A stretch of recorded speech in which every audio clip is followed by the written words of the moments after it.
ഭിന്നത സേവ് സിപിഐക്കാരെ കുളപ്പുള്ളിയിലെ സഹകരണ സംഘത്തിന് കീഴിലെ പ്രിന്റിംഗ് പ്രസിൽ നിന്ന് അവിശ്വാസത്തിലൂടെ പുറത്താക്കി. ഷൊർണൂർ കുളപ്പുള്ളി വിജയ പ്രിന്റിംഗ് പ്രസിലാണ് ഡയറക്ടർ ബോർഡ് അംഗങ്ങൾ കൊണ്ടുവന്ന അവിശ്വാസ പ്രമേയം വിജയിച്ചത്. സിപിഐ വിട്ട സേവ് സിപിഐ അനുകൂലികളായ president Abdul Khaja, vice president Subramanian Namboothiripad എന്നിവരാണ് അവിശ്വാസത്തിലൂടെ പുറത്തായത്. ആകെ 11 അംഗങ്ങളായിരുന്നു ഭരണസമിതിയിൽ ഉണ്ടായിരുന്നത്. 8 പേരും അവിശ്വാസ പ്രമേയത്തെ അനുകൂലിച്ചു. സംഘത്തിന്റെ പുരോഗതിക്ക് തടസ്സം നിൽക്കുകയാണ് സെക്രട്ടറിയും പ്രസിഡന്റുമെന്ന് അംഗങ്ങൾ ആരോപിച്ചു. ഷൊർണൂരുള്ള വിജയ ഇൻഡസ്ട്രിയൽ പ്രിന്റിംഗ് വർക്കേഴ്സ് കോപ്പറേറ്റീവ് സൊസൈറ്റിയുടെ ഭരണസമിതി അംഗങ്ങളും ആയവരാണ് ഞങ്ങൾ.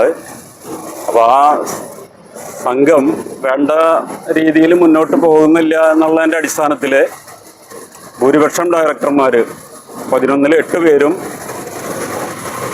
ആ നിലവിലുള്ള പ്രസിഡന്റ്, വൈസ് പ്രസിഡന്റ് എന്നിവർക്കെതിരെ ഒരു അവിശ്വാസം കൊണ്ടുവരികയും ഇന്ന് ആ അവിശ്വാസ പ്രമേയം ചർച്ചയ്ക്കെടുത്ത് അവിശ്വാസ പ്രമേയം മുഴുവൻ പേരും പ്രമേയത്തിന് അനുകൂലമായി വോട്ട് ചെയ്തുകൊണ്ട് നിലവിലുള്ള പ്രസിഡന്റ്, വൈസ് പ്രസിഡന്റ് എന്നിവരെ ഒഴിവാക്കിയിരിക്കുകയാണ്. ഇനി അധികം വൈകാതെ തന്നെ പുതിയ പ്രസിഡന്റ്, വൈസ് പ്രസിഡന്റൊക്കെ വരും.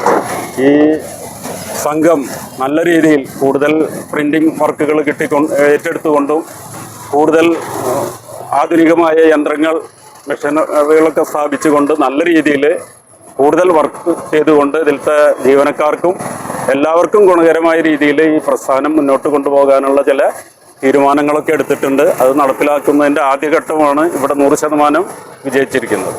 എന്താണ് പ്രധാനമായും ഭാരവാഹികൾക്കെതിരെ ഭാരവാഹികൾ? ആ ഭാരവാഹി എന്ന പേര് മാത്രമല്ല. ഇപ്പോൾ ഉദാഹരണത്തിന് പ്രസിഡന്റ് എന്ന ഒരാളെ തിരഞ്ഞെടുത്തു. അദ്ദേഹം ഇവിടെ ഉണ്ടെങ്കിലും അതിൻ്റെ പിന്നിൽ നിന്ന് വേറെ ചില ആൾക്കാരൊക്കെയാണ് കളിച്ചിരുന്നത്. അദ്ദേഹം ഇടയ്ക്ക് ഗൾഫിൽ മക്കളുടെ അടുത്തേക്ക് പോകും. അത് കഴിഞ്ഞ് 3-4 മാസം കഴിയുമ്പോൾ വരും. വന്നാലും അദ്ദേഹത്തിന് വേണ്ടത്ര അവിടെ പരിഗണന കൊടുത്ത് അടുപ്പിക്കുക ചെയ്തിരുന്നില്ല. അയാൾ കുറേ നാളങ്ങനെ പോയി. പിന്നീട് വീണ്ടും മക്കളുടെ അടുത്തേക്ക് പോയി. ഇപ്പോൾ ജസ്റ്റ് കഴിഞ്ഞ ആഴ്ച തിരിച്ചു വന്നിട്ടേ ഉള്ളൂ. അപ്പം അങ്ങനെയൊന്നും ആയിട്ടൊരു സഹകരണ സംഘം മുന്നോട്ട് കൊണ്ടുപോകാൻ കഴിയില്ലല്ലോ. അതുകൊണ്ടാണ് ഒന്ന്. കഴിഞ്ഞ മാസം 20ഓടെയാണ് അംഗങ്ങൾ രജിസ്ട്രാർക്ക് മുമ്പാകെ അവിശ്വാസ പ്രമേയത്തിനായുള്ള നോട്ടീസ് സമർപ്പിച്ചത്. യോഗ തീയതി നിശ്ചയിച്ച് അംഗങ്ങൾക്ക് 15 ദിവസങ്ങൾക്ക് മുമ്പ് രജിസ്ട്രാർ നോട്ടീസ് നൽകിയിരുന്നു. ഇതേ തുടർന്ന് സഹകരണ രജിസ്ട്രാറുടെ ഓഫീസിൽ നിന്നുമുള്ള ഇൻസ്പെക്ടറുടെ സാന്നിധ്യത്തിലാണ് അവിശ്വാസം ചർച്ചയ്ക്കെടുത്തത്. പ്രസിഡന്റിന്റെ അവിശ്വാസ പ്രമേയം രാവിലെയും വൈസ് പ്രസിഡന്റിന്റെ അവിശ്വാസ പ്രമേയം ഉച്ചയ്ക്കുമാണ് ചർച്ചയ്ക്ക് വെച്ചത്.